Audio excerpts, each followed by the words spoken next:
What's going on, ladies and gentlemen? It's the Mayor Heath Sharon here with another 3-minute video.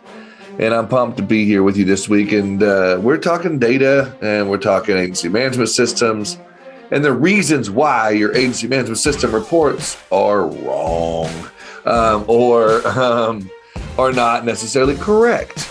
And, you know, I think it starts and ends with the fact that the human error is real. The struggle is real in that area because, again, let's face it, we're all human.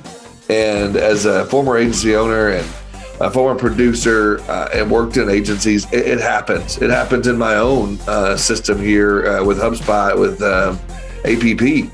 I mean, you enter the wrong data or you click a button wrong or you forget sometimes to get back to the office. You've got that napkin with, that sold business on it that you got at the restaurant or the bar the night before, and you forget or you can't read it or you type it in wrong, whatever it might be.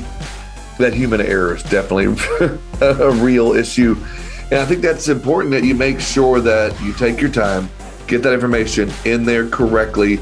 And I think most importantly, I think you got to have a proper workflow. I think you got to have a proper process of what that looks like so you know, and everyone's uniform in the agency of what goes in and what's important to your agency to put in the management system.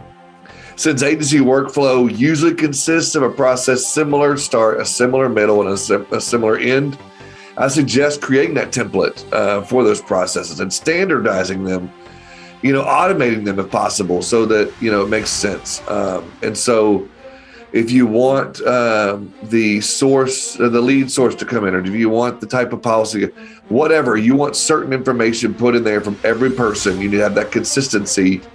That way you slow down and take your time, enter that in correctly, and you eliminate that human error issue, the workflow issues, things like that. I think it always helps to have that checklist, whether it's on the computer or whether it's a paper checklist or whether it's, something mentally, whatever that may be. You got to have that checklist to be able to say, okay, did I put this data in? Did I put this data in? Did I put that in?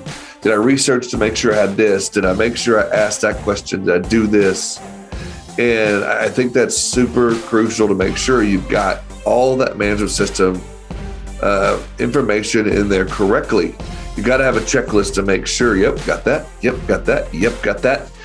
That's just going to make your life that much easier and your agency that much easier, so that if something were to happen and you were out that next day, all your information's in there correctly. I think a huge part of this that every agency should be doing is processing and policy checking. I think this is huge. To make sure there's no empty fields, to make sure there's no wrong info put in the fields.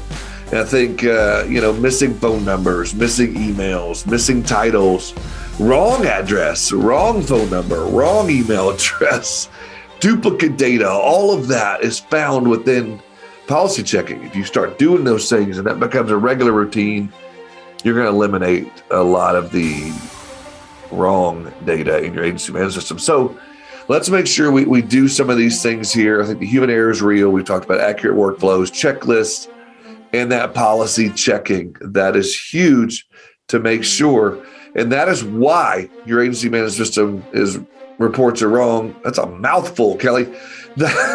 But, guys, that's one of the things that you can slow down. Talk to your team about. Maybe your next agency sales meeting, you sit down and just make sure that's correct. Because if it's not in the management system, it doesn't count. If it's not in there correctly, then it's hard to run those reports sometimes. And clean data is good data. If it's not clean, then it's just going to take more time, make you less efficient, and it just makes things more difficult. So let's make sure we have that clean data put in the management system. Thank you so much, guys. I look forward to hanging out with you on the next one. Hey, everybody. So want to just let you know, we have our Ridiculously Amazing Insurance Agent podcast. And if you have not already gone and subscribed to it, you're missing out, because it's one of the only insurance podcasts out there that has no sponsors, 0 sponsors. And the reason that we do that is we believe that we want to be the podcast for agencies with the people problems, the growing agencies. If you've got 10 people out there, you know what I'm talking about. It gets harder with different personalities. And so we want to bring to you the best vendors. We want to bring to you also also the best agency stories out there facing and doing the hard things for the agencies that are growing. And so if you're interested in a new insurance podcast that isn't too crazy, let us know. We actually do these 3-minute videos as podcasts. You might be listening to it right now. So go ahead, subscribe to the Ridiculously Amazing Insurance Agent podcast. You can go to our website under the podcast section. It's on the top left-hand corner. There's a drop down, click podcast and subscribe. Go to Apple or iTunes and you can also subscribe there. We'd love to hear from you. Thanks so much.